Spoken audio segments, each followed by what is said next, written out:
Welcome. Our group consists of Abhishek, Akanksha, Anand, Archana, Divnur, and myself, Nikita.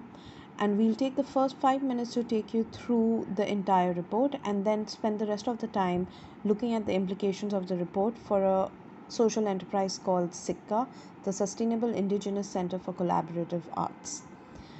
The introduction of the chapter and chapter 2 of the report talk about the objectives, which is developing framework for onboarding NPOs, which are non-profit organizations, and FPEs, which are for-profit enterprises, and the scope and eligibility and regulation of social auditors.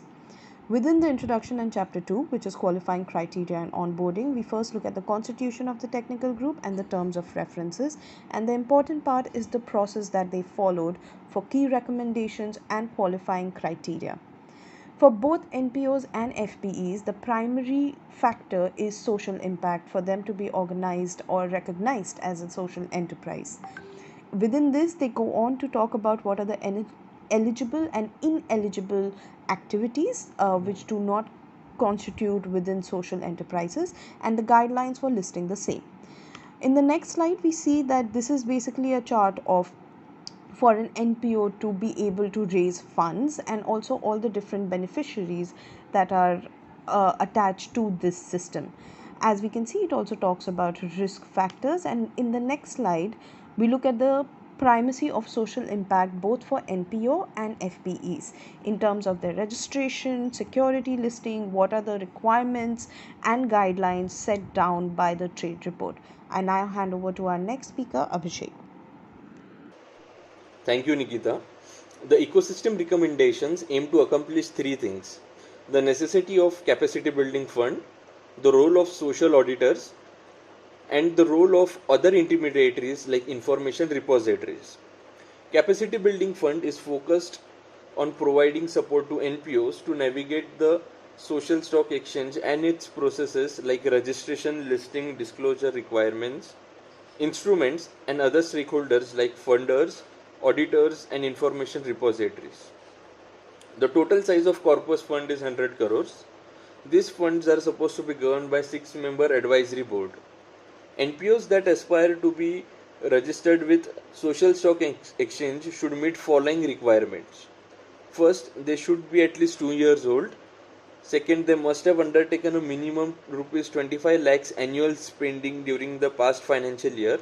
And third, they should have raised a minimum of 5 lakhs in donations and contributions during the past 2 financial years. Furthermore, the content created for these programs will be available in the technical domain for all NPOs and for-profit organizations. CBF also aims to design awareness programs for stakeholders which aim to engage funders and investors for raising awareness about the needs and challenges of social sector and about the opportunities to create social impact.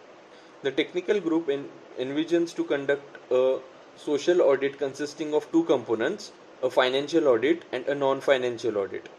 It proposes the Indian Institute of Chartered Accountants to be regulatory authority of self-regulatory organizations for social auditors, constituting a separate sustainability directorate. The technical group also decided that in the early days, no regulatory intervention was required for the information repositories. Disclosures and reporting for NPOs.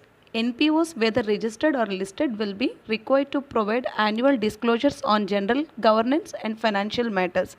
And the vision, mission, activities, scale of operations, board and management, related party transactions, remuneration policies, stakeholder redressal, balance sheet, and program wise fund utilization, audit reports, and so on will be included in the disclosures for NPOs. And to maintain the transparency in social impact report, NPO should include information such as planning approach, impact scorecard, and program target segment, so on. For FPEs, for every year to meet the requirements of annual social impact report, we need to SME, IGP, and so on. Being a chartered accountant, I started thinking what differentiates or provides a niche to social enterprise in comparison to not social enterprise. And second aspect is what aspect of reporting helps in building reliability of a donor or an investor. What appealed to me is registration opportunity to NPOs which do not intend to list their securities in a near future with SEBI gives them primacy of social impact in their governance if they get registered. Second, the reporting norms I find quite confusing, as in social impact report clearly demarcated from the financial report. And there are two separate auditors for financial and non-financial part, which I really liked. Third is for the empanelment of any CA firm, it has a point system which sets credibility to the audit report. First recommendation is SEBI can issue guidelines for SEs to highlight in their report a social impact measurement and to make impact analysis survey available and easily accessible to the public, maybe a link within a report. B, volunteer detail. Their views can also be included in impact assessment survey. C, related party disclosure. Second suggestion, to define the role of independent director in listed organization, it helps in avoiding influence of large shareholders. Third, a ready list of professionals which can be appointed by SC for preparing report as to adhere to reporting norms and standard as visualized by the committee. Four, promote formation of social impact rating agencies like the credit rating agencies currently we have for non-social organization, CRISIL for example. Fifth, non-financial auditors' competence and eligibility need to be well defined because social impact report is the essence. Six, there are few questions for which report can't give me an answer. First is CSR, whether the for-profit organizations needs to follow the CSR norms. B, whether consumer protection laws are applicable on the social enterprises as well. See whether a donor, after donating money, if he doesn't rely, can he donate out the funds? Information repository is a very important part of SSE ecosystem, which involves make database more reliable and user friendly. IR currently function as a aggregator of information on NGOs and provide a searchable database in a comparable form, which should be reliable, accurate and timely, and also user friendly. Currently accessing data from the CV, we have to give 20 days time to get receive the data from the CV. We suggest centralized data, cloud-based repository system, data privacy and IT framework, grid system. Grid system help to identify who is taking data and when it is taking.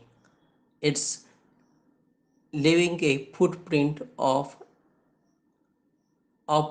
the person who is accessing this data. Let's talk about SICCA. SICCA is Sustainable Indigenous Center for Collaborative Arts. SICCA is developed as an art consultancy with its roots firmly in indigenous arts and culture. SICCA strives to promote and archive traditions of local artists through diversifying channels like public through art, community engagement, residencies, education through art modules, and creating a network of collaborators. SICCA tends to be one of the leading art consultancies in India that archives and promotes traditional arts and bridge gap between artists and potential audience through the use of technology and community engagement and design solutions using the mediums of art. So how they are going to do it, that they are doing it by empowering indigenous art practitioners through artist residencies, education through art modules, and help equip them with online networking platforms, archiving endangered art forms. I am explaining SICCA strengths. In the first point, without entitlement also, we can move with the community easily. The quality of work and transparency we can maintain with the NPOs. And the second point, whether they choose to list, the NPOs will be able to benefit from the reputation value of being registered when seeking the donations. and their value will be registered from the NPOs meeting the mandatory criteria. And the third point, federation serves as a strong foundation for the growth of non-profit organizations. If I have to talk about weakness, for an aspiring NPO like SICCA, getting competent expertise to form a standard social impact report is challenging. Also, it would be difficult to show much impact in the initial 2 years to be eligible for SSC registration. Besides, it will have to undertake a minimum of 25 lakhs annual spending during their second financial year and will also have to raise a minimum of rupees 5 lakhs in donations in their first 2 financial years after registration. Moreover, proper format for archival and documentation of all projects required for registration is a challenge. SICCA can avail the opportunities to raise funds and which is not restricted to equity only. It allows in other forms also. Since CBS is focused, CBF, which is Capacity Building Fund, it is focused on providing support and easier to navigate through SSC and its processes. SICCA can avail that opportunity. Third is SICCA can get indulged into awareness programs of CBF for connecting potential investors in an efficient manner. Now next to Divnur. Due to the change or sudden modification in government laws, it affects the structure and the return of NPO directly. For example, for CSR funds, the need to be registered under Section 8 was introduced in 2020 itself. It is not enough that an SC established that the objectives for its activities pass the test for social intent or impact, and that it is channeling these activities to members of a certain section or target population or region, but also that such activities form significant portion of its overall activities as a matter of strategy. To establish this, the TG recommends that the SC shall have at least 67% of its activities qualifying as eligible activities to the target population. The recommendations will be get registered under Section 8, work for 2 years doing eligible activities so that to get registered with SEBI and fulfill the required criteria, raise 25 lakhs to activities to spend annually, get a CA in your team, archival and documentation of all projects is required for registration, get NGO Darpan ID. And apart from the reading list, we have also looked upon the CSR funding readings and NGO Darpan.